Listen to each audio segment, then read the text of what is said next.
You may start it. Yeah. Thank you. So very good morning, everybody. Good morning, sir. This is the third lecture in the series, and we have been discussing the topic of stress physiology. Uh, can I have the first slide, madam? We'll quickly go through the slides. Okay. The next slide, please. Yes, sir.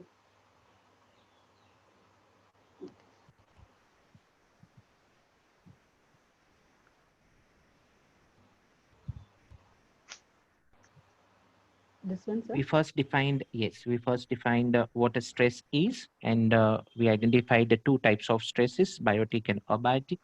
We focus on abiotic stress in terms of a temperature, water, and soil. Too high of a temperature can lead to desiccation by way of osmotic stress, and too low of a temperature would lead to the freezing of crystallization of the water in protoplasm, and that would result in freezing stress. Similarly, too low of water via desiccation and osmotic stress can again lead to drought, and too high water content can be the cause of a flooding stress. Uh, with me, we people are focusing on a high amount of salinity in the soil, and that is the salinity stress. Can I have the next slide, please? Yes. What causes the high amount of salinity in the soil? We learned that in estuarine regions or the near seashore soil, high degree of evaporation and transpiration may leave large amount of salts in the soil. That makes the soil highly saline, pH less than 8.5, high degree of conductivity. And for plants to grow in this highly saline soil with large amount of sodium chloride is difficult for the reasons that there are several side effects of the sodium toxicity in terms of osmotic stress, in terms of ionic imbalance, in terms of oxidative stress, adverse effects on photosynthesis and overall growth. But mangroves are a group of plants which are identified as saline plants, which are able to grow under these highly saline conditions, salinity as high as 300 millimolar. At around 200 millimolar, a glycophyte would succumb to death, but mangroves are able to withstand. This is possible for mangroves for the peculiarities that they exhibit in terms of adaptive mode of development and survival, then pneumatophores to meet with their oxygen requirement, and also the vivipary, where the propagule germinates on the soil, not the seed. However, the mitigation part of halophytes is exhibited in terms of avoidance and tolerance mechanism. Can we have the next slide, madam? Yes. We learned last lecture that salt tolerance could be in terms of ion homeostasis. It could be by procuring large amount of osmolytes to adjust the osmotic potential. Then antioxidant enzymes takes care of the free radical which are generated. Then polyamines under severe stress also mitigates and helps the plant towards the tolerance. And hormones like abscisic acid, salicylic acid also play a role. We also learned the signal transduction pathways are quite active in the prolonged response of abiotic stress, where the stimulus is first perceived by the sensory structures on the cytoplasm in the cell membrane, which is then transferred via the cytoplasm into the nuclear transcriptional factors, which generates the necessary response. Next slide, please. The other method of salt mitigation is salt avoidance, which is done by exclusion, extrusion, and dilution. Next slide, please. In the last lecture, we learned the details of exclusion, dilution, and extrusion, which are all listed here. Next slide, please. Yes, SOS pathway, a pathway which is explaining the ion homeostasis as to how the halophytic cell adjusts the ion, not only in terms of its compartmentation within the cellular environment, not only in terms of the ion inside absorbed and ion outside available, not only the among the cation, anion, but also between the divalent and monovalent cations. So this is salt overly saturated proteins, SOS1, SOS2, SOS3 functioning we learned last time. Can I have the next slide, please? Yes. Madam, you may go back to the same earlier slide. Yes. Fine.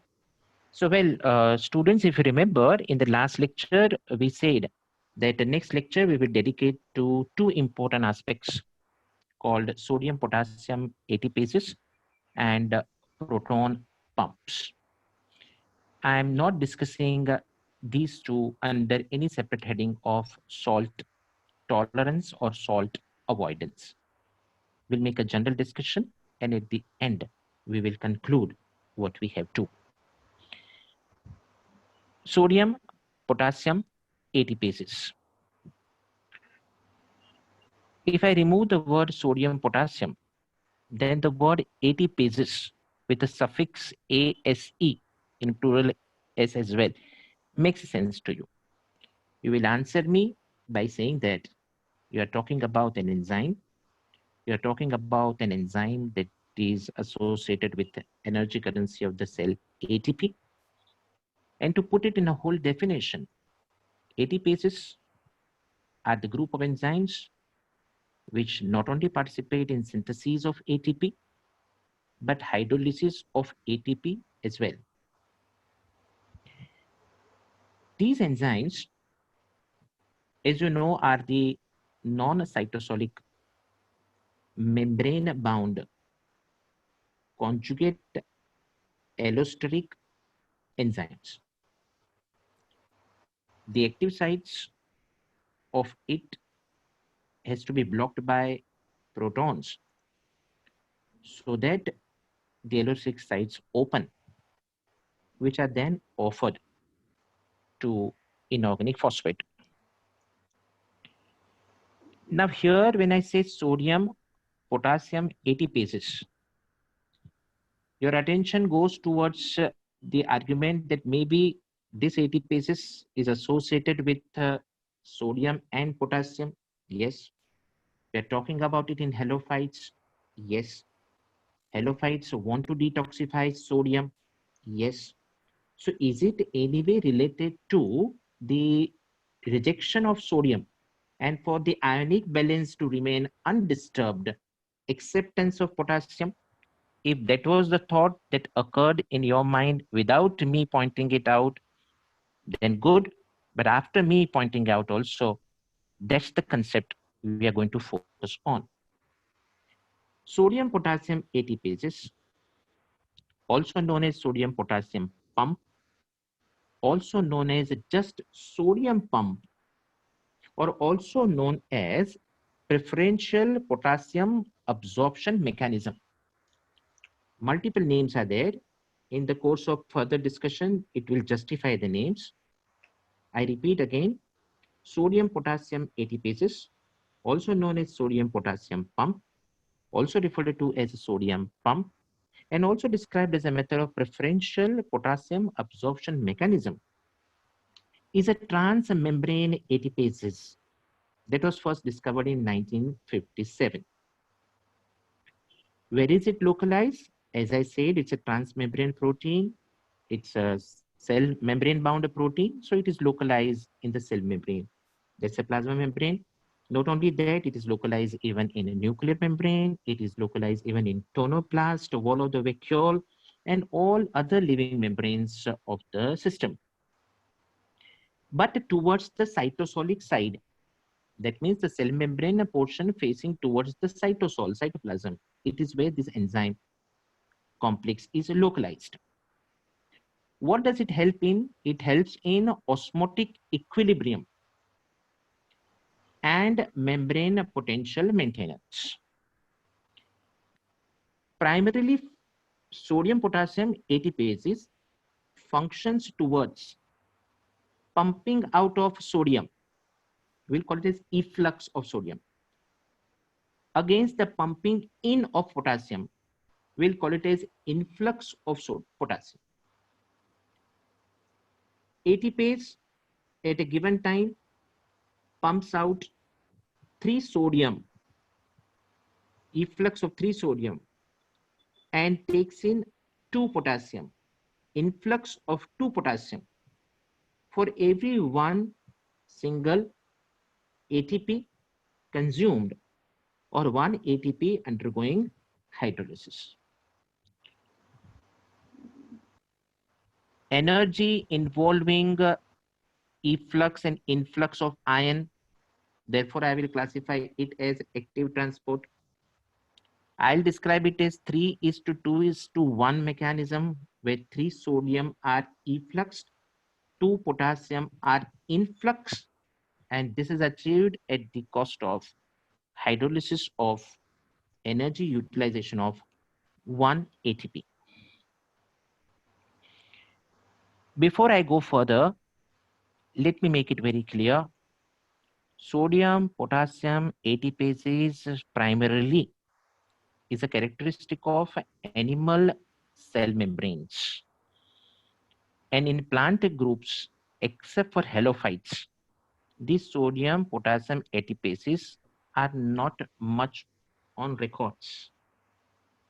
In animal system, for the function of neurons, that means related to nervous system, and the function of nephrons, that means related to kidney functioning, these sodium potassium ATPases are seen to be operating in the membrane for the efflux of sodium versus influx of potassium.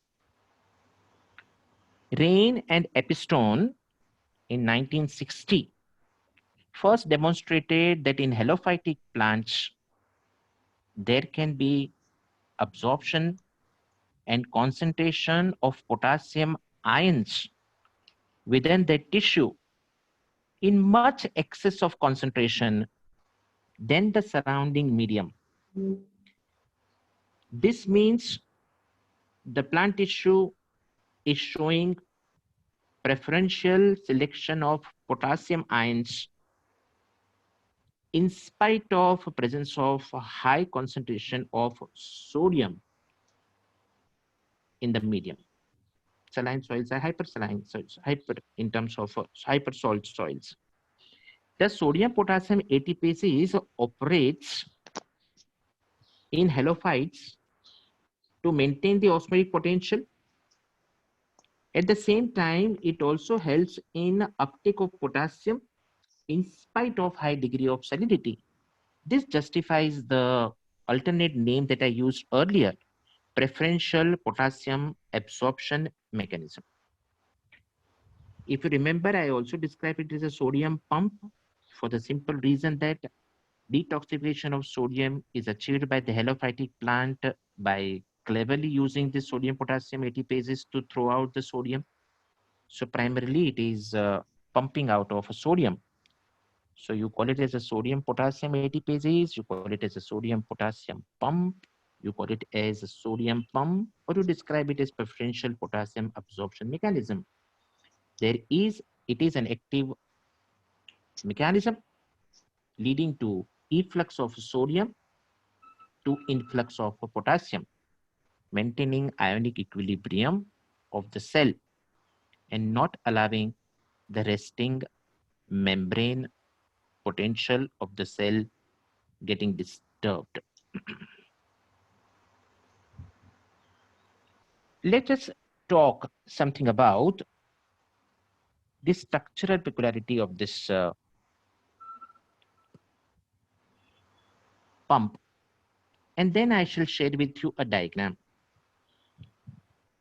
Question related to that is soon coming, the answer to which is perhaps in my discussion. So I want you to pay attention. If you remember the definition that I gave in the beginning for ATPases, I will revise it. ATPases are non-cytosolic, membrane-bound, conjugate allosteric enzymes. This enzyme protein thus is a part of the protein of the living membrane where you apply PLP model. It's a conjugate protein consisting of small alpha subunits and large beta subunits. And you know that for such holo enzymes to create the necessary catalytic site, these subunits have to remain together. The catalytic site of this enzyme is an ion binding site. As I told you, the active sites have to be blocked by protons. So ion binding site. In fact, this enzyme conformationally exists in two forms. One form is called even state, and second one is E2 state. Even state of the enzyme, as I said earlier, 3:2, 3 sodium is to 3 potassium. So it has 3 binding sites for sodium. And E2 state of the enzyme, post the conformational changes, has a 2 binding sites for potassium. So I repeat what I said. Structurally, sodium potassium ATPase is composed of small alpha subunits and large beta subunits, which together help in creating the catalytic site, which is composed of ion binding sites. 3 binding sites for sodium in the even form of E1, capital E1 state of enzyme, and 2 binding sites to bind to potassium in E2 state of the enzyme. Be clear what I'm talking in the sense in terms of understanding. The structure of sodium potassium ATPases, when you refer the literature, says that there are 3 sites. One site is exclusively with E1 form, and the remaining 2 sites are overlapping with E1 form and E2 conformational form of the enzyme. You will say you have been talking only about the sodium and potassium, efflux of sodium because of E1 state of enzyme and influx of potassium due to E2 state of enzyme. Now, which is the third site you are talking about, which is exclusively organized in the structural conformation of E1? This third is a site of proton. That means by coming together of the subunits, when the even form generates the catalytic site for sodium, there is simultaneous proton site is also made available. Sodium and proton together, this proton will saturate the enzyme protein amino acids. See, enzyme is a protein, and protein is made up of amino acids. ATPase is represented by 6 amino acids, out of which highly proton-loving glutamate and aspartate are the components of this ATPase enzyme protein. So these protons at even state will do total proton saturation, or what is known as a pocket protonation of these specific amino acids out of 6. As a result of which, for the even state, now the rejection of sodium using the energy of ATP will be possible. And then that will bring out the conformational change in the enzyme. Even will get converted to E2. Now this E2 will now have open catalytic sites for potassium, and they will add to potassium. I repeat what I said, and then I will ask you to unmute so that you can tell me whether you understood the concept correctly or no. Sodium potassium ATPases are the transmembrane proteins which participate in active efflux of sodium from the cell against the influx of potassium in the cell utilizing energy of ATP. Obviously, it's a P type of ATPase where energy of ATP is utilized. It is also called even E2 type because the enzyme undergoes 2 conformational changes called E1 and E2. 3 sodium are lost against 2 potassium are obtained using 1 ATP molecule energy. It's a conjugate enzyme. Subunits come together to create the catalytic site. E1 form has 3 ion sites, binding sites for sodium. E2 has 2 ion binding sites for potassium. However, when it comes to the structural polarity of sodium potassium ATPases, we described 3 sites, especially with even form. There are 3 sites, which is exclusively one for E1 and remaining 2 are shared with E1, E2 conformational forms. Which is this exclusive site associated with E1? It is a site for proton. So what happens during the E1 state? Protons are also accepted. Protons are also accepted. And these protons then participate in protonation, saturation of amino acids like glutamate and aspartate, which is a part of ATPase protein. And this brings the necessary conformational change for the rejection of sodium, conversion of E1 to E2, opening for the sites for potassium, and preferential influx of potassium.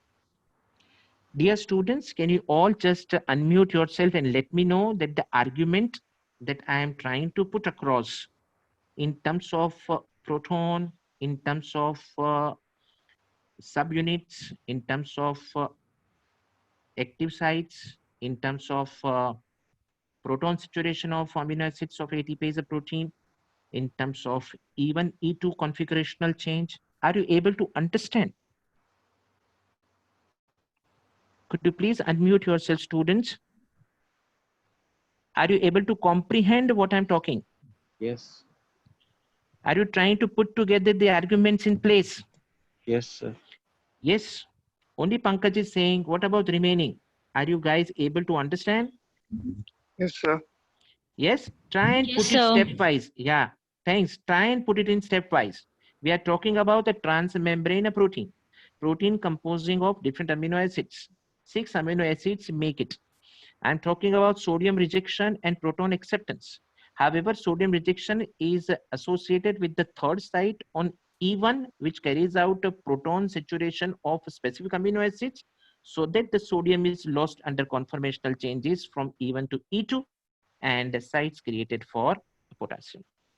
So you may please mute yourself if required. Now that means with whatever I said so far, what appears to me is that sodium potassium ATPase functioning is dependent on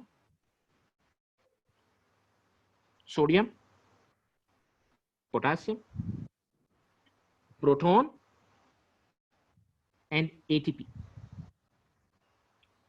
Let us see whether the diagrammatic representation of sodium potassium pump or sodium potassium ATPases has same or something different. Can I have the next slide, please?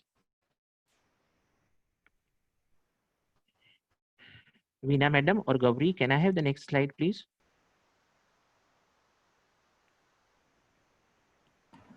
Sir, I'm not the host. Veena madam is there? Veena madam? She has made you co-host, so I think you can change. So No? I'm trying to change it, but it's not happening. Co-host is actually the co-host Gayatri. should be able to. You're Gayatri, right?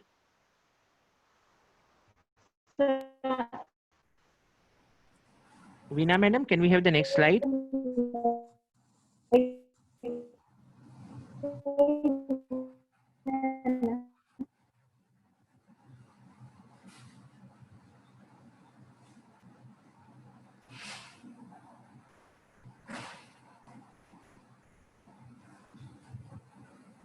Veena madam?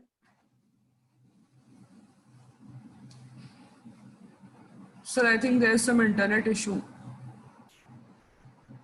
Okay. Let us see at madam's end. We should be able to sort it out. So the diagram I wanted you to see at this point of time for the simple reason that I want you to match it. Thank you very much. Thanks. Now, students. There was some disturbance, sir. Sorry. Okay, no problem, but it's okay. I understand. No worries. Thanks. Now, I want all of you, you can keep yourself unmute. It's okay because I might ask question, but I want for you to first pay attention to the diagram. try to analyze the statement of mind which I just said prior to diagram being focused here, that the functioning of sodium potassium ATPase is primarily therefore focuses on sodium, potassium, proton, and ATP, and E1 and E2, two forms of enzyme. Now I want you to first study the diagram and tell me something which perhaps I deliberately did not say in my discussion, or I forgot to mention in my discussion. What is that one thing which catches your attention? Anybody of you can answer. Is there E1 form? Yes. Is there E2 form? Yes. Is there transmembrane with the dotted line represented? Yes. Are you referring to the inside and outside of the cell membrane? Yes. Inside would represent cytosol. Outside would be outer soil solution.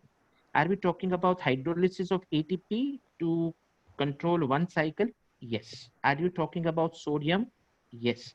Are you talking about potassium? Yes. Then what is something missing or something extra? Sir, Mg, what? Magnesium. Magnesium. Magnesium. Yes. Magnesium. I would like to recorrect, or rather I would like to correct my statement. Functioning of sodium potassium ATPases thus depends on two conformational forms of the enzyme E1 and E2, effluxing ion sodium, counterbalancing by influx of potassium, proton for protonation of the amino acids, participating towards the change of conformational form. But equally important is a bivalent cation magnesium. Why and what's the role magnesium plays? We will be doing soon after understanding this mechanism. But your focus should be on it. Let's understand the mechanism. Quite easy, na? Diagrammatically to represent. I have taken a dotted line for the cell membrane. I represent interior and the exterior. I told you earlier the enzyme sodium potassium ATPase is localized towards the cytosolic side. So I have taken E1 form of enzyme. It has a catalytic site for sodium. Along with that, I show magnesium and ATP hydrolyzed, let's say I represent by inorganic phosphate lost. So obviously, along with this, what is not shown is a proton, that protonation or saturation will lead to change in conformational form from E1 to E2. So I represent it as E2. Magnesium is still on. Inorganic phosphate loss, so I convert ATP to ADP, but this sodium is going to be lost now because the catalytic site of sodium for sodium is lost because enzyme has undergone configuration from E1 to E2. So with the sodium going out, what I'm left with is E2, magnesium and ADP. At this stage, a potassium comes in because the sites, ion binding sites for 2 potassium is open here. But as the potassium comes in, right, enzyme configuration is going to change once again from E2 to E1. And during this process, to the interior of the cell, it releases magnesium and ADP. And ultimately, it also releases potassium to the interior of the cell. And I come back to the original conformational form of enzyme, E1. I started with E1 towards the cytosolic site, and I have again come back to the E1. In the process, note the following.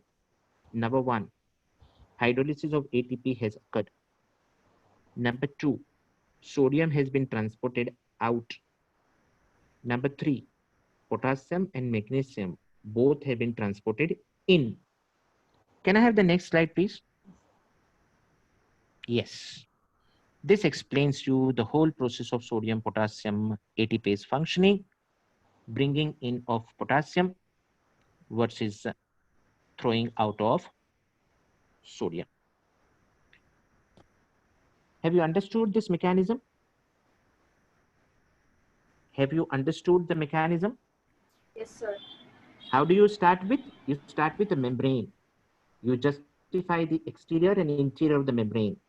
Interior is the cytosolic side at which you start with the E1 form of enzyme. It has ion sites for sodium. ATP hydrolysis, sodium and magnesium together change the configuration to E2. Under E2 configuration, magnesium ADP are retained, but sodium is lost. Addition of potassium due to sites created on E2 will further release the magnesium and ADP, and ultimately potassium will also be released. Can I have the next slide, please? Yes. Can I have the content of the slide? Everything, sir? Everything together Okay. would also do. See, this summarizes what I said before I give my final comments on sodium potassium ATPases. Yes, structure and functioning of sodium potassium ATPases. One, it is a P type of ATPase family. If you read the literature, you will come across that a P type are those which uses the energy of ATP. So it's a P type of ATPase family. It is also referred to as post-Albert's cycle. It is also known as E1, E2 cycle because there are two conformational forms of the enzyme that we are talking about. Well, as I said, there are 3 binding sites for sodium. There are 2 binding sites for potassium. There is 1 phosphorylation site which is involved, and there are 2 different conformational forms of the enzyme, namely E1 and E2. If these are the structure properties, how these are made use of for the functional aspect: efflux of sodium, influx of potassium, phosphorylation and dephosphorylation of the enzyme protein. What is very significant is what is mentioned at the end: proton, magnesium, and ATP. Well, third, the last, ATP, energy supply, active transport mechanism. Proton, I think I told you about the proton, that it is utilized at E1 stage for the saturation and protonation of the enzyme amino acids, so that subunit structures change in a way that E1 is conformated into E2. What I want you to pay attention here is at magnesium. And I'm coming to my last argument, retaining this slide still on the screen. Some books put it in a very nice way that functioning of sodium, potassium, ATPases is a jugglery of ions in and out of the living cell. And when I talk about these ions, I'm talking about sodium, I'm talking about potassium, I'm talking about protons, I'm talking about magnesium, I'm also talking about calcium. You will say you did not discuss anything about the calcium right now. You pointed our attention to magnesium and then proton, and then you said that sodium efflux and potassium influx. Remember, we said in the first lecture, abiotic stresses, unlike biotic stresses, are very prolonged stress. So the response is also prolonged. However, signal transduction pathways is the first step towards a plant's preparation for managing this stress. I need not tell you, but you know that there are signal transduction pathways where calcium binding proteins come into picture, and under stress condition, especially abiotic stress condition, plants accumulate a large amount of calcium. Why go anywhere else? If you recall the SOS pathway diagram, where we say that under high salinity, SOS1 gets activated. Along with that, we have shown the calcium intake in the plant, without which there is no excitement of the SOS2 in association with SOS3 to generate phosphorylation of SOS1, so that the antiporter becomes functional and sodium goes out. point to be noted here is that calcium is being taken in by a plant right from the perception of signaling of stress.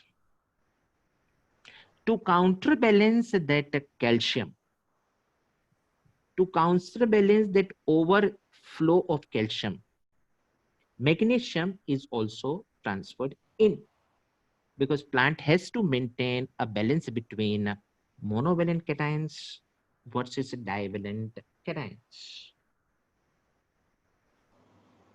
Second important point, sodium was toxic, so it was thrown out. Potassium coming in is anyway helping the halophytic plant, is anyway helping the halophytic plant. Very beautiful argument here. Much of the sodium uptake, much of the potassium uptake can lead to swelling up of cells. Let us talk about the uptake of potassium by the cell membranes of guard cells. If large amount of hydration is happening in the guard cells due to uptake of potassium, guard cells will swell, and that would open the stomatal pore more. We know under salinity, the plant photosynthesis slows down because of the partial closing of the stomata due to the abscisic acid which is generated during a signal transduction pathway. This is one set of argument. I will give you a second set of argument. We will connect, and then I would need a node from you that you understood. I go back to whatever I said so far. I said sodium potassium ATPases functioning has brought to surface a real jugglery between different ions in and out of the living cell. These ions are sodium, potassium, protons, calcium, magnesium. How does calcium come into picture? Large amount of calcium absorption by the plant under abiotic stress, under salinity stress is a feature common. So to counterbalance the divalent cation calcium, magnesium is also uptaken. Sodium was toxic, so plant has thrown it out. What about the potassium? Potassium within a cell will lead to more hydration, will lead to swelling of the cell. Relate it to the guard cell swelling, stomatal pore opening, more carbon dioxide entering inside the tissue, more photosynthesis. More photosynthesis, more PEP. More PEP, effective functioning of a PEP carboxylase. What do you mean by more PEP, effective function of PEP carboxylase? PEP is a substrate for PEP carboxylase. And studies indicate that if there occurs substrate saturation for PEP carboxylase by PEP, then this enzyme can occur efficiently even under high salt concentration. In fact, if it has insulation or the covering of PEP saturation, the salinity acts as allosteric positive effector, allosteric activator of the enzyme PEP carboxylase. So that is what is a role of incoming potassium, incoming magnesium, counterbalancing of the calcium, compensating for the monovalent ionic loss of sodium by potassium, and proton playing a very hidden role for changing the configuration from E1 to E2 so as to reject sodium. I want to know from you all. Of course, this shall all come in a proper notes also to you, because it's otherwise very difficult to put across the arguments. But the first time when you talk about sodium potassium ATPases, first time when you talk about the advantage of it in throwing the sodium, but indirectly advantages in having the potassium, Does that make any sense to you? Did you understand what I said just now? Students? Students, are you around? Hello? Yes, sir. Are you able to understand? See, you may not remember word to word the arguments, but at least are you able to comprehend that why magnesium should come in, how automatically calcium has come in, how the loss of sodium is ionically compensated by potassium, how saturation of the cell by potassium is ultimately going to help the plant in restoring photosynthesis or enhancing photosynthesis, why it says that it's a jugglery between the in and out of the ions when sodium potassium ATPases are operating. Are you understanding? Yes, sir. Sir, Yes. can you explain the second argument again? There was network issue, so I couldn't I will hear explain. it. I will explain. In fact, I want you to understand in a way that you never ever forget. करते हैं. Last argument.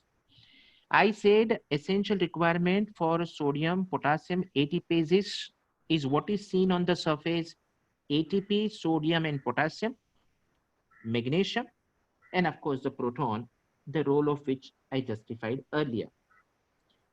Why do I need calcium? Why do I need magnesium? To compensate for the overly absorbed calcium. Why there is over absorption of calcium? To mitigate the salinity by signal transduction path. What does large amount of potassium do? Or otherwise potassium leads to excessive swelling of the cell. Well, this potassium activity of hydrating the cell, swelling the cell is put to advantage when it is happening in the guard cells. Because with the guard cells swelling, stomatal pore will open more. More stomatal pore opening will pump in more carbon dioxide in. More photosynthesis will generate more PEP, and more PEP is required for substrate saturation of PEP carboxylase, which or otherwise under low PEP and more salinity gets inhibited. But with more PEP and more salinity, it gets enhanced, because with the more PEP, salinity imposes an allosteric effective accelerator effect for PEP carboxylase. Did you get the argument? Yes, sir. Did you understand? Yeah. Yes. Let us do one thing. With this, I come to an end of the discussion of sodium, potassium, ATPases. We were to take 10 minutes break at the end. Rather, we take 5 minutes break now, and then we will take a 5 minutes break at the end before my lecture gets over. Why am I giving a break now? Of course, I want you to note down this argument. Last argument, jugglery with ions. 5 ions to choose: sodium, potassium, proton, calcium, and magnesium. Say proton required for conformational change even E2. Say calcium already taken in. Say magnesium compensating a calcium. Say potassium, hydration of the cell, hydration of guard cells, stomatal pore opening, more photosynthesis, more PEPK's activity, more PEP. More PEP, salinity will act as allosteric accelerator, not the inhibitor. इतना आप लिख डालोगे? हम 5 minute का break लें next slide में जाने के पहले. Does this suit you? All of you? Shall we do that? Yes, sir. Yeah, use the time to write down this argument. Okay. अटकोगे बहुत जगह पे, नो प्रॉब्लम. रनिंग नोट्स में वो आएगा, बट जब रनिंग नोट्स में आप पढ़ोगे तो आपको रिकैप होगा कि मैंने ये ऐसे ऐसे सुना था, सर ने ऐसे ऐसे कहा था. So don't worry. Learning process is always in compartments. Some directly from the text, some directly from the literature, some from the slides, etc. So, Veena madam, we are giving them a 5 minutes break now. Yeah. Okay, sir. And then I will talk about, I'm sure I won't be able to complete the proton pump today, but Yeah. nevertheless, I have one more lecture left with them. Mhm.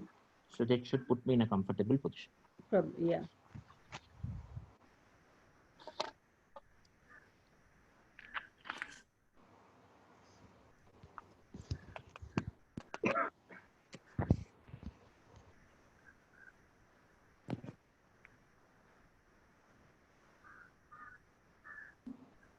So should I pause the recording now and start after 5 minutes, or let Yeah, it? will you be able to be here at the desk? Then you do that, madam. Correct, you are right.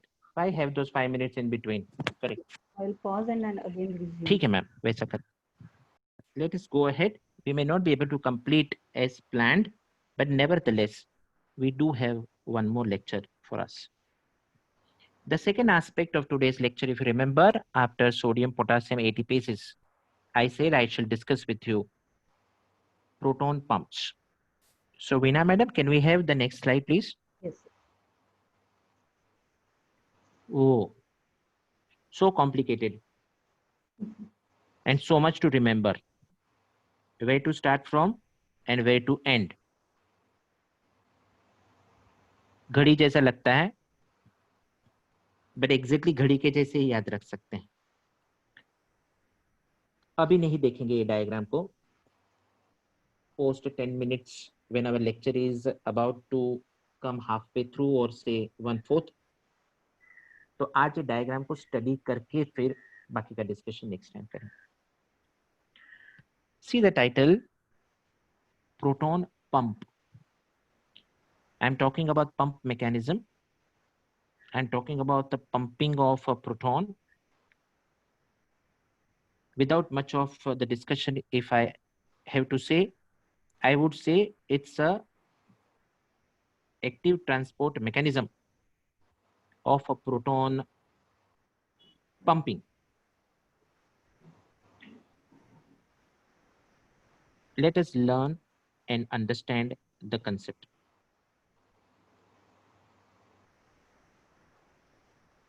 Cell cytoplasm or cytosol is a metabolic site. True or false? True.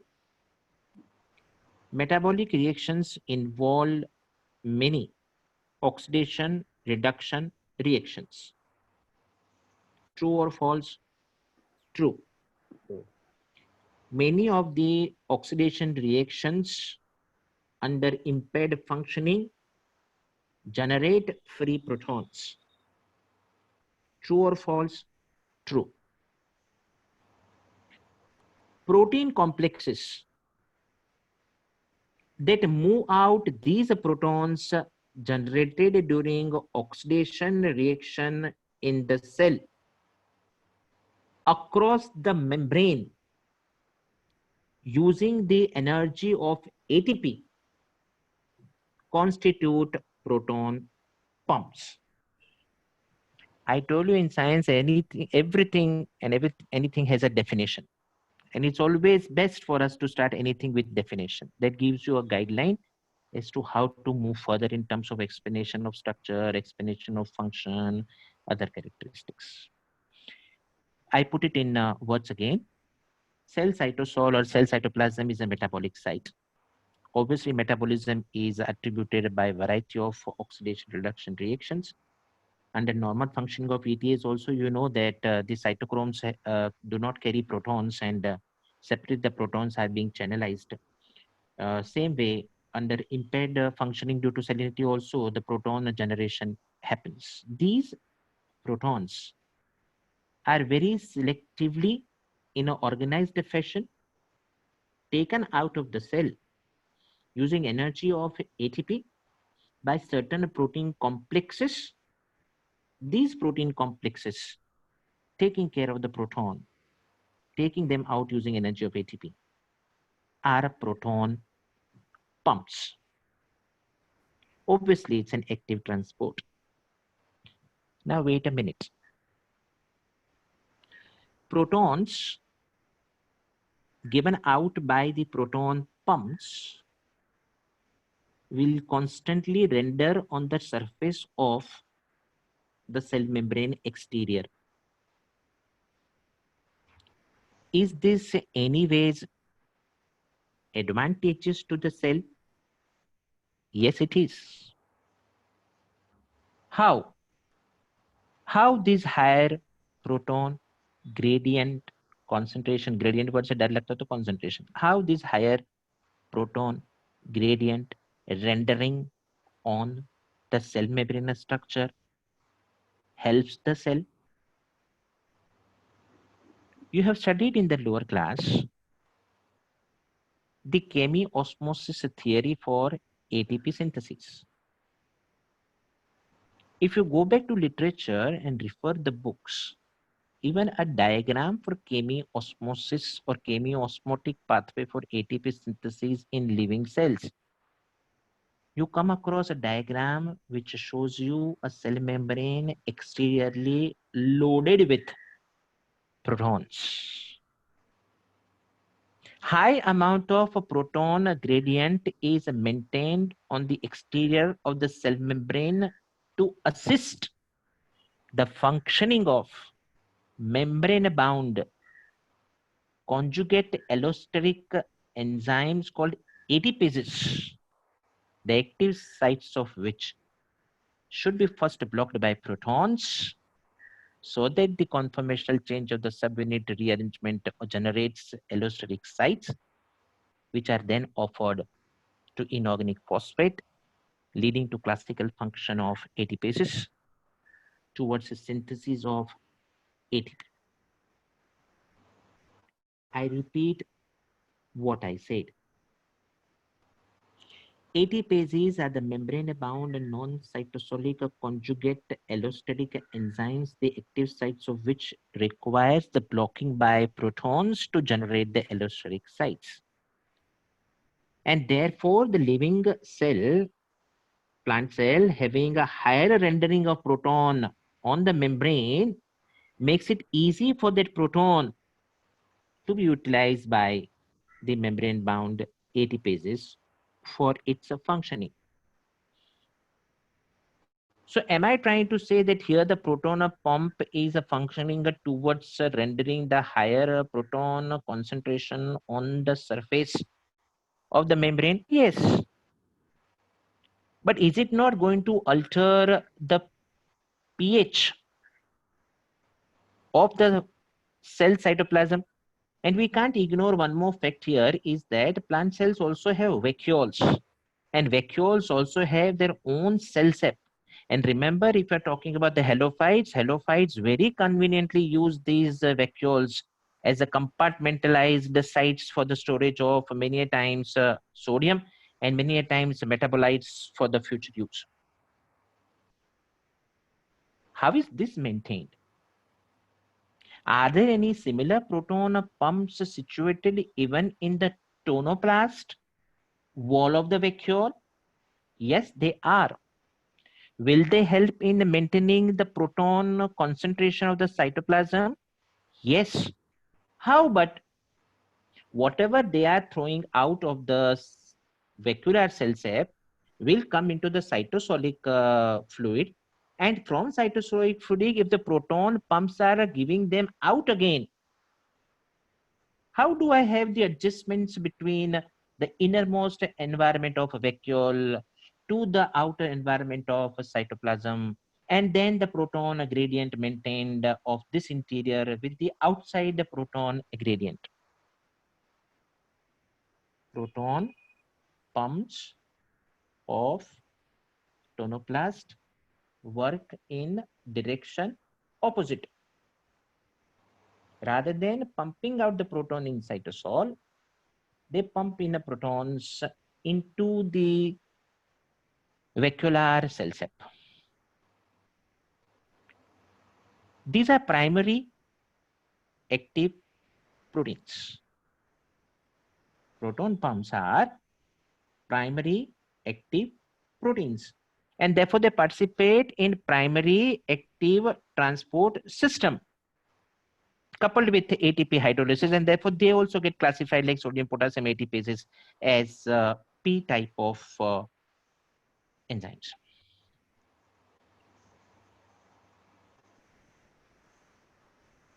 What happens because of this? What advantage does the cell derive? You will say one advantage is the higher proton gradient maintained outside, which is essential as explained by the chemiosmotic theory for the ATP synthesis. Second advantage, and the most important advantage to the plant, is that activation of these primary active proteins leading to primary active transport will excite the variety of secondary active transport proteins, which are localized in these membranes. You are finding it difficult to understand what word I'm using, secondary active transport protein. You shouldn't find it difficult. You have studied something called uniporters. You are familiar with the term called symporters. You are familiar with the term called antiporters. You are familiar with the term called co-transporters. You're also familiar with the words called channels. Well, I won't put channels in this list because channels operate independent based on the concentration gradient, either in a direction called forward or direction called backward, passive mode of transport. But my symporters, antiporters, co-transporters, uniporters, they all constitute what is known as secondary active transport proteins, and therefore they will participate on excitement into secondary active transport pathway, and this will bring in variety of metabolites from outer medium to the inside of cell. You will say, what about the tonoplast? At a tonoplast, you are saying the inward flow of a proton. That inward flow of a proton going in will then bring the metabolites by means of antiporters, which will take the metabolite in and throw the proton out in the cytoplasmic environment. नहीं समझ पाएंगे हम इतनी आसानी से। एक काम करते हैं, ये डायग्राम को देखते हैं। कहां से शुरू करेंगे? सेंटर से। क्या लिखा है सेंट्रोल में? वैक्यूल। क्या वहां पे कोई एक नेगेटिव वैल्यू दिया है डेल्टा ई के रूप में? हाँ दिया है। पीएच स्पेसिफाई किया हुआ है? हाँ किया हुआ है। ये सब डिटेल्स में बाद में जाएंगे। Is there any envelope of the vacuole? Yes, tonoplastic membrane is shown. Tonoplastic membrane is shown. So if I consider center part as the cell shape of vacuole, I consider inner circle as the tonoplast. If I come outside to tonoplast, it's written cytosol. Specific pH is maintained, mentioned, specific energy change is mentioned. Both the figures or values are higher than those of the vacuole. I will explain you that.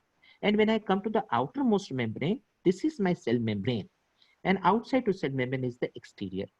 So exterior, cell membrane, cytosol, tonoplast, vacuolar, cell shape. Right? Okay. अभी मुझे locate करने हैं cell membrane पे proton pumps. Madam next slide दे सकते हो? Yes. और next, और नेक्स्ट, और नेक्स्ट। हाँ, I have taken the left hand portion of my cycle. Can you see the proton pumps utilizing ATP and throwing the protons out? These are the proton pumps localized on this cell membrane. Madam, can you go the earlier slide? Yes. No, still no, after this, sorry. Next slide, next slide. Next slide. This is C, central part. Can you see on that central membrane? Madam, still you can go further. No, then come to this only. This one? Yeah, this one. C. Can you see? C1, madam, C, central. Yes. Can you see in the vacuole? Can you see on this side there are sodium, there are proton pumps localized? Can you see the proton pumps pumping the proton in? Can you make out on the extreme left hand side? See the direction. Plasma membrane proton pumps were pumping the proton out. Here from the cytoplasm, it is being pumped in. Now note very important. Can you see there are many antiporters which are localized on the tonoplast, and these antiporters are bringing different ions, different metals, and different compounds like sucrose, hexose, and all inside, and in return they are giving protons outside. Now this will be very much good in comparison to the next slide. Madam, can you go reverse, please? Okay. Reverse. Yes, Reverse. Reverse. Yes. See the upper part of the plasma membrane dominated by symporters. And these symporters will not only bring about the different ions and metabolites, but along with that, it will also bring about the protons. Madam, can I have the next one? Yes. So in the reverse order. Higher, no, higher, This one. higher. Next, lower. Can you see these are all channels? I said they are passively functioning irrespective. They will pump in a more amount of ions inside, right? Are you understanding? Now, madam, you give me the total slide again. Okay. This one. No, total. Yeah. Yes. So now let us understand what we are talking about. We are talking about proton pumps, which are localized on the cell membrane and the other living membranes like the tonoplast. Primarily, they participate in pumping out of the proton to render higher proton or gradient concentration on the surface for the ATP synthesis. However, it's an energy expensive process and ATP energy is used. These are the primary ion transport proteins, which in turn excite secondary ion proteins, and secondary active transport pathway facilitates variety of ions and metabolites. ऊपर का part देखो, T, top part, facilitate to come inside through symporters, which again brings in some protons. Simultaneously working with these protons of the cell, proton pumps of the cell membrane, proton pumps of a tonoplast will pump in a proton inside. And through antiporters, it will bring the proton out and the metabolites will get compartmentalized in the vacuole. At this point, without eating on the time of the next speaker, I stop. You keep in mind with regards to proton pump, what I said, the vacuole, tonoplastic membrane, different pH and voltage, inside, outside, then the plasma membrane, rendering of higher proton, proton pump on both, symporters and antiporters, channels in both, and special other components also, which I shall talk about it in the next lecture. We'll continue with the understanding of it, and the focus shall be on functions of proton pump. So with this, it may appear abrupt, but I'll pick up the link from this in the next lecture in the next week. Thank you, everybody. Thank you very much. Thank you, Veena, madam. Shall I pause the recording, sir? Yeah, please, madam.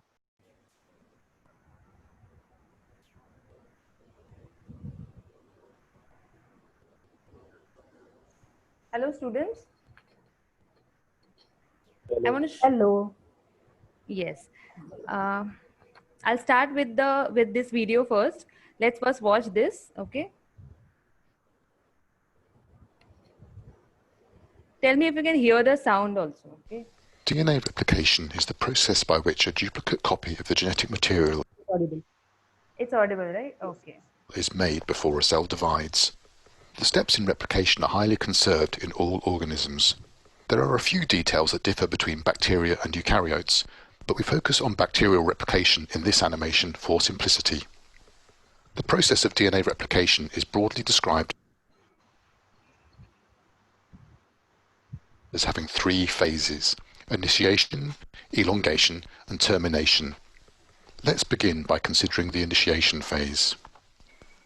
For copying to take place, the double helical structure of the DNA must first be opened at a site termed the origin of replication to allow access by the machinery that will copy the DNA.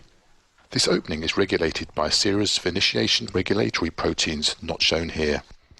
Once open, a DNA helicase, a ring of 6 subunits, is loaded onto one strand of the DNA at each side of the replication bubble.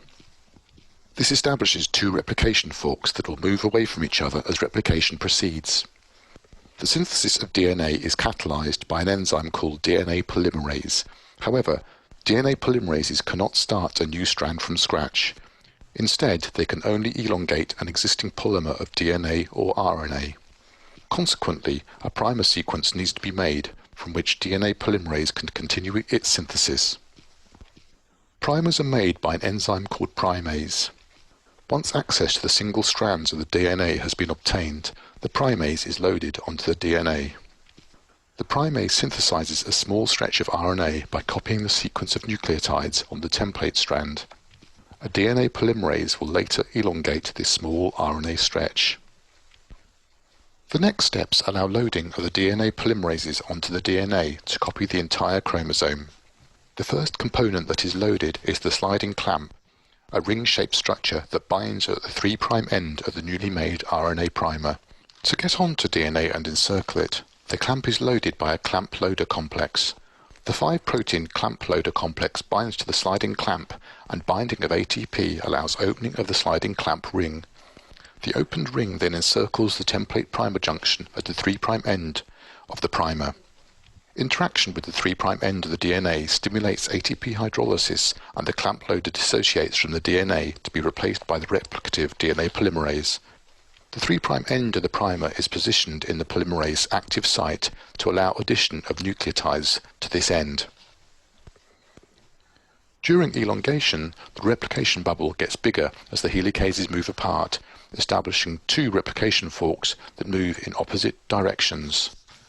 The sliding clamp and polymerase unit at each replication fork moves along the DNA as the helicase unwinds the double-stranded DNA to expose single strands. Let's focus on just the right-hand fork for the moment, as the processes at both forks are identical. Polymerases are loaded onto both the top and the bottom DNA strands at the fork. Because polymerases only synthesize DNA in the 5' to 3' direction, the 2 strands must be copied in opposite directions. The bottom strand in this fork is the leading strand. The polymerase on this strand moves continuously from left to right, synthesizing DNA as it travels. The top strand is the lagging strand, on which just a short stretch of DNA is made by the polymerase elongating in the 5' to 3' direction.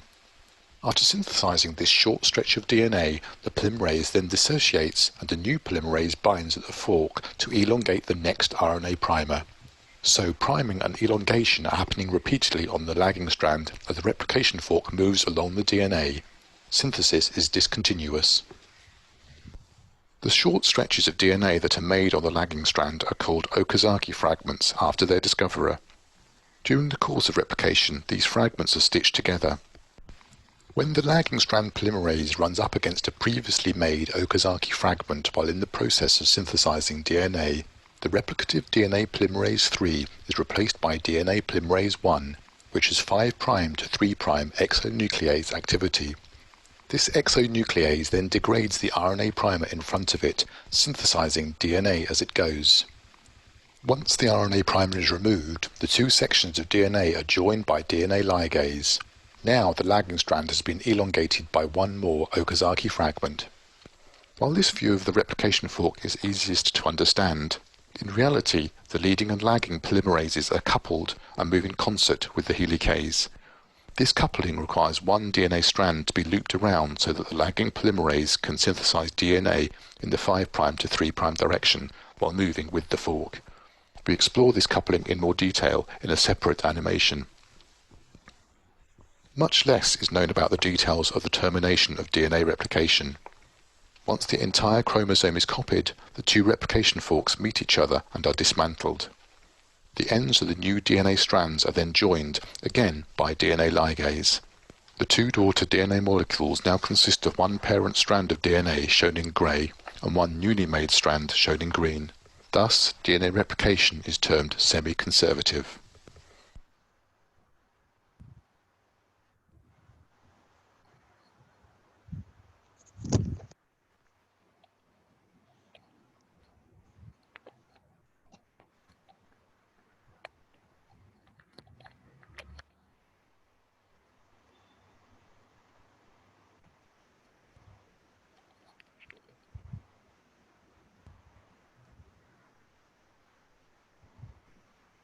Okay. Hello, students. Yes, ma'am. I think it is more clear in the video. Okay. The point was these processes are moving. Okay. The proteins and the machinery which is going is not stationary. So in animation, it becomes more clear. Okay. So try to visualize things so that you will better understand. Okay. There are other animations also you can go through. You can see more of these animations. So the processes gets more clear as you see them moving and the process is happening actually. Now, about the assignment. I have given you an assignment. The question was to list the enzymes in DNA replication. Yes, in this, the video which we just saw, was it DNA replication in prokaryotes or eukaryotes? Eukaryote. Yes? Pankaj said something. Eukaryote. Eukaryotes. Why do you think it was in eukaryotes? Someone said pro. Yes, so Somnath is saying prokaryotes. Yes, why? Yes? Circular DNA, yes. There were many points. DNA polymerase 1, 3, all these are in prokaryotes. Okay, in eukaryotes, we just did that it is DNA polymerase alpha, delta, epsilon, and yes, absolutely, in eukaryotes, the DNA is linear. So it was in the replication was in prokaryotes. Now, in our assignment, I've given you to list the enzymes. Okay, in that I want to mention 2 points. First is, did you refer Russell for this assignment? Yes, ma'am. Okay. So now the 2 points. First is sliding clamp. Okay. Many of you have written about sliding clamp. So I want to know what you mean by sliding clamp.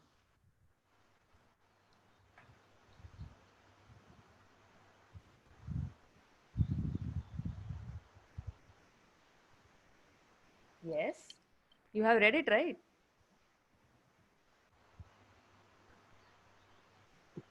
Aishwarya ma'am, do you want to put something on the screen? No, ma'am. Actually, I'm just asking you about the assignment which they have given. So it is actually the replication only, but these points were extra. So I want them to know in detail.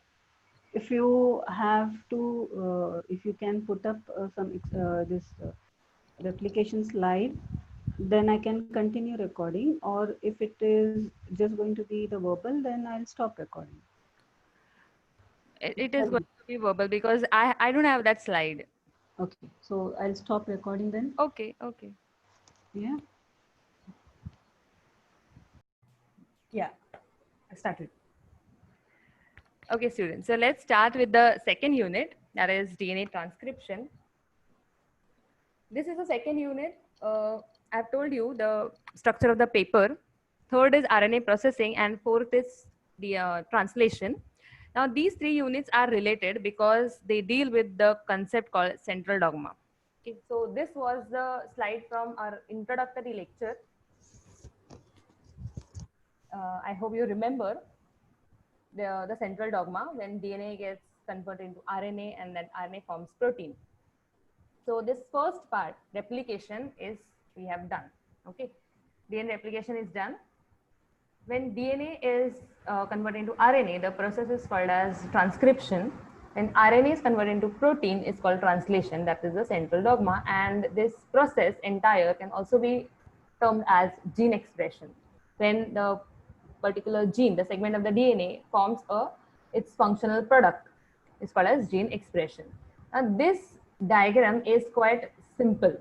Okay, so you must remember this also, that we have split this diagram into 2 parts. Okay, the part which takes place in the nucleus and the part which takes place in the cytoplasm. So the replication and transcription, both processes takes place in the nucleus. Then RNA processing takes place because there is no nucleus in the prokaryotes. But yes, in prokaryotes, transcription and translation do take place, but this RNA processing is not there in prokaryotes. Okay, because this RNA needs to be processed in eukaryotes. After transcription, the RNA which is formed is pre-RNA. Okay, and in transcription, we central dogma, we usually highlight mRNA. So we usually call this as mRNA. So after transcription, you get a pre-mRNA, and then that gets processed, and then it comes in the cytoplasm, in which it gets translated on ribosomes. Now again here, if we say that after translation it forms a protein, it is not quite correct, because after translation what you get is a polypeptide, not a protein. Okay, you will get a chain of amino acids, that's a polypeptide, that's a primary structure of protein. Then it folds on itself and forms a secondary structure, and then finally it forms this three-dimensional structure, and that is called as protein, which is functional. Okay, so yes, it forms protein, but that is the ultimate step. Okay, here we are saying it directly that it forms protein. Okay, so in this unit we are going to study transcription. Okay, this is the first step of central dogma, first step of gene expression. Okay, let's see the overview of this unit. We'll start with the transcription process, RNA synthesis and classes of RNA. So this is the general information about the process, okay, irrespective of pro and eukaryotes. General information. Then transcription of protein coding genes. That means production of mRNA. Okay. Then again, transcription in prokaryotes and transcription in eukaryotes. The main steps remain same, that is initiation, elongation, and termination. Then we'll go to transcription of other genes. Other genes, I mean production of other classes of RNA. You know, there are different types of RNAs. So there is rRNA and tRNA. So we'll see the transcription of these RNAs also. So in that, subtopics are ribosomal RNA and ribosomes. We'll study the structure. Then transcription of prokaryotic rRNA genes, transcription of eukaryotic rRNA genes, then transfer RNA, a little bit of structure, and then transcription of tRNA genes. Okay, so this is the outline of this unit. Then let's begin with the general information of transcription. I said this information is irrespective of pro and eukaryote, so the aspects are common for both. Okay. Now, during transcription, from DNA, the RNA is formed. Okay. Now, you know what is gene. Gene is a segment of DNA. Now, in this gene, associated with the gene, there are gene regulatory elements, okay, which control the gene expression. That means how the gene will get expressed, whether the gene will get expressed or not, yes or no, and then if it does, to what extent it will get expressed. Okay, because there is always a basal expression, and then there is a heightened expression. That means if that protein is required in more amounts, then it will be activated, and if it is not required or required in less amounts, it will be repressed. So that is called as gene regulation of gene expression. So these gene regulatory elements are associated with every gene. Okay. Then coming to this diagram, right hand side, look at the DNA. The DNA is in two colors. The first is green and then it is pink. So the green DNA refers to a promoter. So it is a gene regulatory element. It is required for transcription. So this part is called as gene regulatory element because it will not get transcribed. Okay. These are regulatory elements and they do not get transcribed. So the pink DNA is the start of transcription. So from here, the transcription will start. Okay. So here you can see the start of transcription, this line, which coincides with this pink color. and it goes towards right hand direction. So that is the direction of transcription. Now, the enzyme which is required for transcription is RNA polymerase.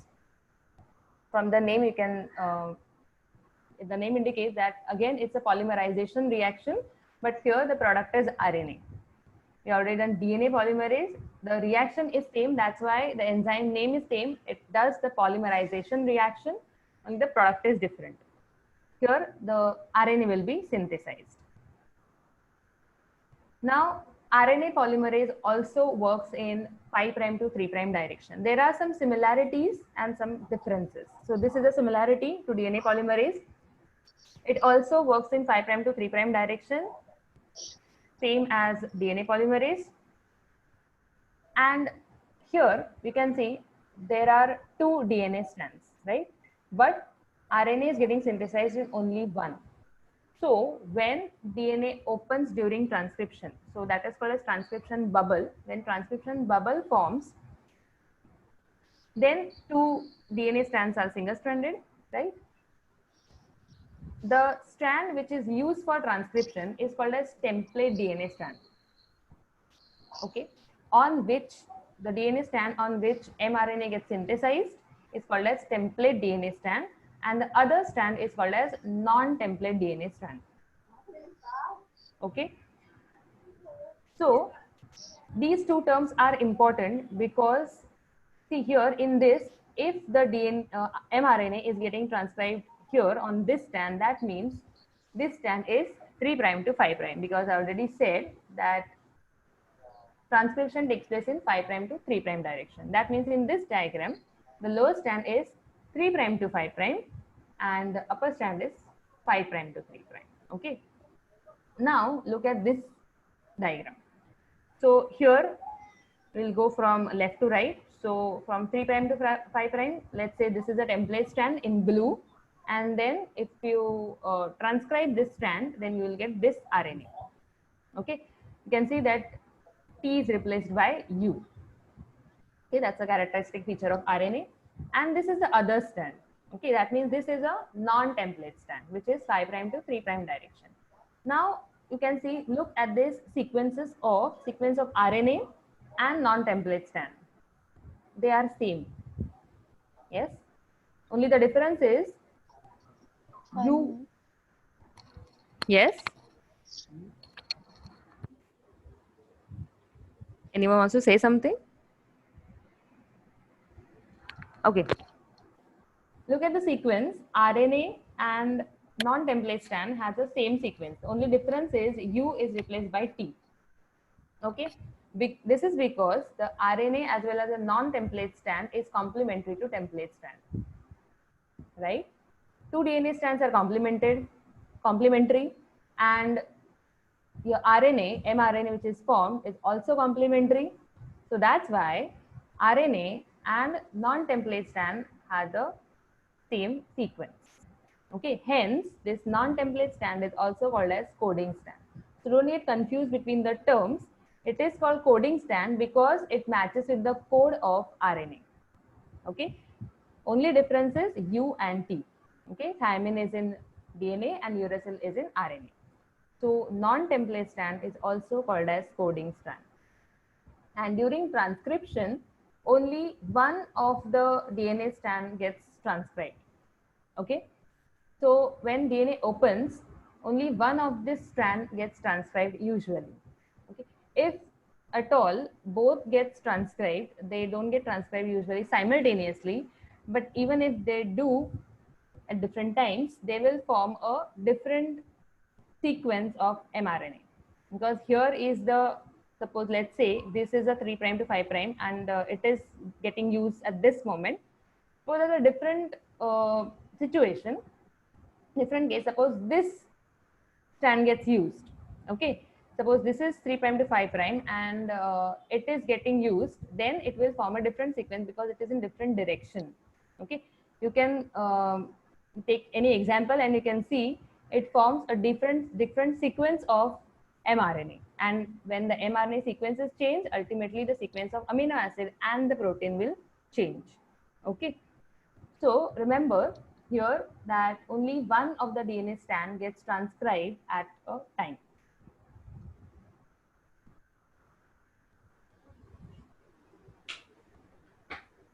Now, how RNA polymerase works, okay? So we'll here only see the polymerase activity of RNA polymerase. Now, RNA polymerase uses NTPs, okay? What are NTPs? Nucleoside triphosphate, okay? So there are 4 NTPs, your ATP, GTP, CTP, and UTP.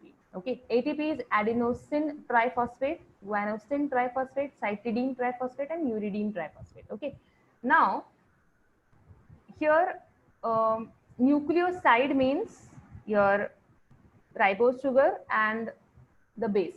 So when I say adenosine means adenine plus ribose, and when I add triphosphate, it becomes a nucleotide. So all these are nucleoside, and when I add triphosphate to it, it becomes a nucleotide. I'm telling you because I don't want you to get confused between DNA nucleotides and RNA nucleotides. Okay, when I say ATP, okay, I'm definitely talking about RNA nucleotide, because if I would have talking about DNA nucleotide, I would have said DATP. Okay, because it is deoxy sugar. Okay, deoxyribose sugar. So it would have been deoxyadenosine triphosphate, right? So DNA needs DNTPs and RNA polymerase needs NTPs, only nucleoside triphosphates. So that is ribose sugar.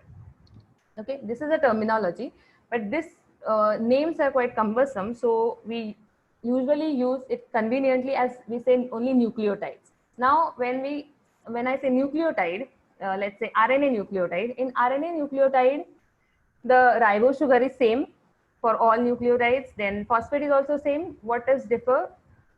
It differs only in nitrogen bases. So there are 4 nitrogen bases, hence you have 4 nucleotides. So usually we say adenine nucleotide, guanine nucleotide, cytosine nucleotide, and uracil nucleotide. Okay.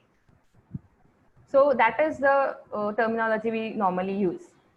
But this is the full form of these nucleotides. Okay. Now look at this diagram. The light blue color is the DNA template strand, and the other one is in gray. It is the growing RNA strand. Now here you can see they are complementary in nature. They are anti-parallel as well as they are complementary.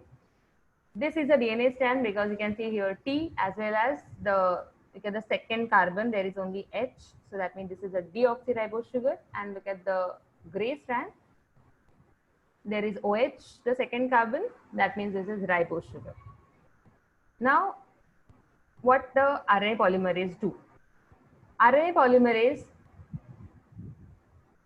synthesizes RNA in 5' to 3' direction. That means it adds new nucleotide to 3' end. That's why they have shown a growing RNA strand. And now this is the incoming nucleotide. That is uracil nucleotide. Okay, they have taken uracil because let's say this is a RNA. So this is, they have taken specifically uracil nucleotide. So nucleotides come in a form of triphosphates, and then RNA polymerase forms the phosphodiester bond. Here, the activity of RNA polymerase, this phosphodiester bond is formed between these 2 nucleotides, and then pyrophosphate is released. So here you can see this chain growth plus, here they have shown the pyrophosphate. Okay, inorganic pyrophosphate is released in the reaction. The reaction is same as DNA polymerase. Okay, nucleotides come in the form of triphosphates, phosphodiester is formed by the enzyme, and then pyrophosphate is released. Only thing is the nucleotide which comes is a NTPs. Okay, the DNA polymerase would need DNTPs. Okay, now this is the reaction. So this reaction can be put it like this. This is NMPs, means the monophosphate. This is the growing RNA strand. So pre-existing strand here. We have this reaction is only of one step. Okay, so let's say this is the existing RNA which has N nucleotides already. Then the incoming nucleotide comes in the form of NTPs, triphosphate. Then RNA polymerase works, and what is the product? Again, it adds this triphosphate nucleotide in the form of monophosphate. This is lengthened RNA by one nucleotide, and inorganic pyrophosphate is released. Okay, so this is how we can put this reaction, okay, in substrate and product form.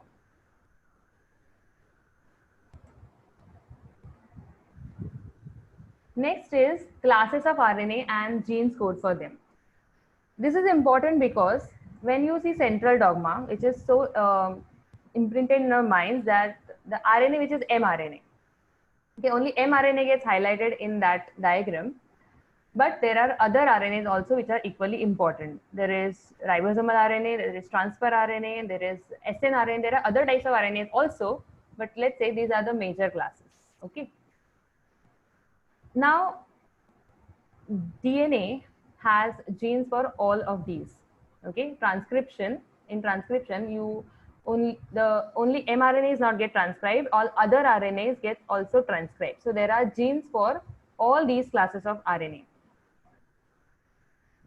Now, first is messenger RNA, then ribosomal RNA, transfer RNA, and snRNA, that is small nuclear RNA.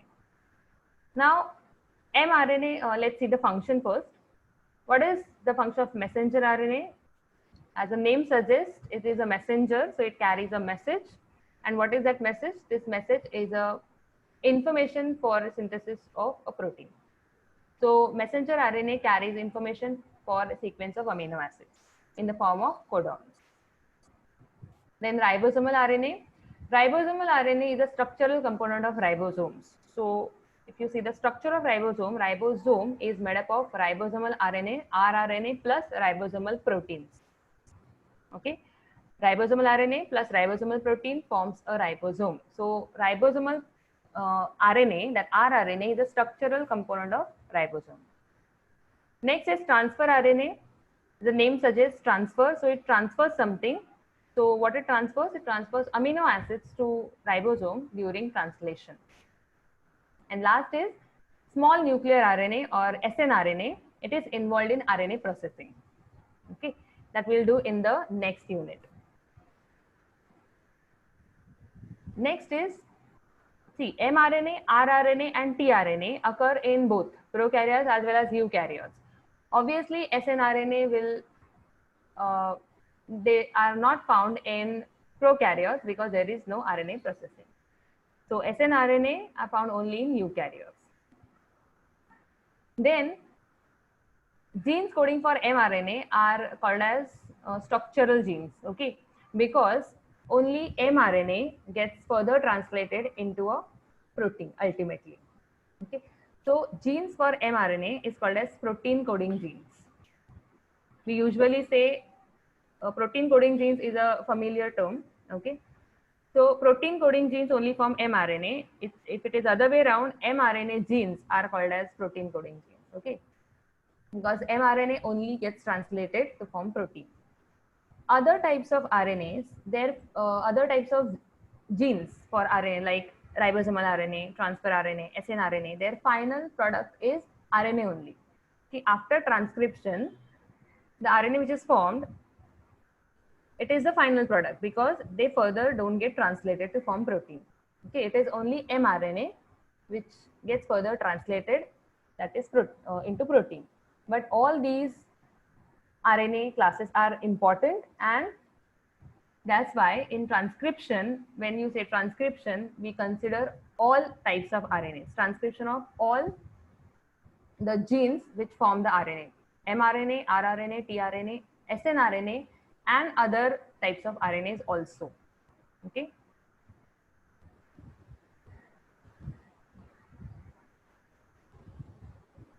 Now next is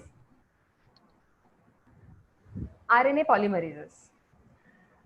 So we have already seen how RNA polymerase works, that how it does its polymerase activity. Now RNA polymerase is how it is different than DNA polymerase. We have seen some similarities, that it works in 5' to 3' direction. The reaction is almost all similar to DNA polymerase, but there are some differences also. So RNA polymerase is different than DNA polymerase in one important aspect that it doesn't require a primer. Okay, that was the characteristic feature of DNA polymerase, that it requires a primer. It requires a 3' end of pre-existing strand, and to which it can only add nucleotides, right? Now, RNA polymerase can synthesize RNA de novo. De novo means it can synthesize anew. It doesn't require a primer to initiate RNA synthesis. Very important. Next is, in prokaryotes, there is only one RNA polymerase enzyme, which transcribes all types of RNAs. Okay, now in prokaryotes, 3 types of RNAs are definitely there. So those 3 types of RNAs are transcribed by only one RNA polymerase. But in eukaryotes, they have 3 different RNA polymerases. So in this table lists those RNA polymerases. So it is RNA polymerase 1, 2, and 3. Here they have given location, their products, and there is one property. So look at the location. Transcription takes place in the nucleus. So obviously all these will be in the nucleus, but look at the first, that is RNA polymerase 1 is in nucleolus. Okay, remember the true nucleus has 4 parts. So nucleolus is one of them. So RNA polymerase 1 is present in the nucleolus. Rest 2 are present in the nucleus. That means they are present in nucleoplasm. Now look at the products. These are the ribosomal RNAs. 28S, 18S, 5.8S, all these rRNAs are of eukaryotes. RNA polymerase 2. So that means RNA polymerase 1 is exclusively for synthesis of ribosomal RNAs. Okay, because you can see, look at RNA polymerase 2, the products. It forms mRNA and it forms some snRNAs also. Some small nuclear RNAs are also synthesized by RNA polymerase 2. Then come to RNA polymerase 3. It forms transfer RNA. It forms 5S rRNA. This 5S rRNA is not synthesized by RNA polymerase 1. It is synthesized by RNA polymerase 3. And it also synthesizes some snRNAs which are not synthesized by RNA polymerase 2. Okay, so that's what I'm saying. 2 and 3 are, they can synthesize many types of RNAs, that is mRNA, snRNA, tRNA, but you can see RNA polymerase 1 is exclusively for ribosomal RNA. Okay, and in the previous slide we have seen that ribosomal RNA is a structural component of ribosome. So you must have heard that nucleolus is the site of ribosome synthesis. Okay, I'm sure you have heard that nucleolus is the site of ribosome synthesis. So because ribosomal RNA is synthesized here, and then some ribosomal proteins will be assembled, and the large and small subunit of ribosome will be synthesized in the nucleolus. Okay, and then it will be exported to the cytoplasm. Okay, the last column is of it is one property of RNA polymerases. It is alpha amanitin sensitivity. Now this alpha amanitin is a toxin from a mushroom called Amanita phalloides. This is a poisonous mushroom, and this is a toxin. It's actually a peptide. It's called as alpha amanitin. So this toxin is used to differentiate between RNA polymerases and also to indicate which RNA polymerase is working, because all RNA polymerases has different sensitivity towards this toxin, that is towards alpha amanitin. RNA polymerase 1 is insensitive. Okay, no effect on it because of this toxin. RNA polymerase 2 is highly sensitive. Okay, and this is very important because RNA polymerase 2 synthesizes mRNA. So if it is highly sensitive, this will obstruct the activity of RNA polymerase. So if transcription gets obstructed, that's why this alpha amanitin is highly poisonous. Okay, because of the sensitivity of RNA polymerase 2. Then it is intermediate or moderately sensitive to RNA polymerase 3. So actually, at low concentration, it first affects RNA polymerase 2, and if the concentration gets higher, then it also affects RNA polymerase 3. However, RNA polymerase 1 remains insensitive. Okay. So this is the property, one of the property of RNA polymerase. This is how you can distinguish between these three, and you can also indicate that which RNA polymerase is working in the cell, which RNA polymerase is present in a particular cell or organism. Okay.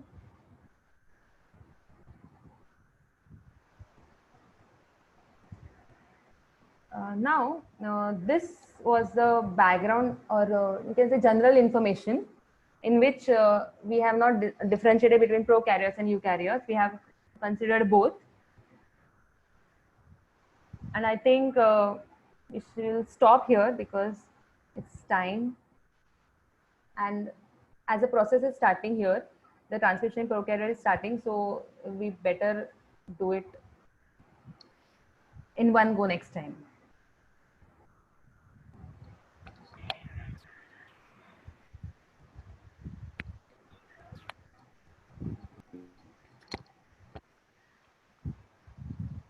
Veena ma'am?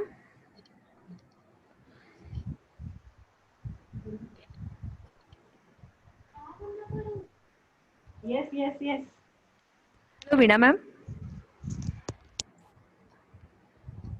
Yes. So, I will stop here. It is 1:28, I guess, almost. yeah. 1:30. So I'll stop here because actually the process is starting in the next part. So I'll do it together. Yeah. Yes, yes. Okay. So, students, are you all here? Yes, ma'am. Okay. So, we'll stop here for the day. And whatever assignments have been given to you, do that properly. All right. And calculate properly. All right. So, I'll stop the recording and good day. Enjoy. Stay safe. Stay healthy.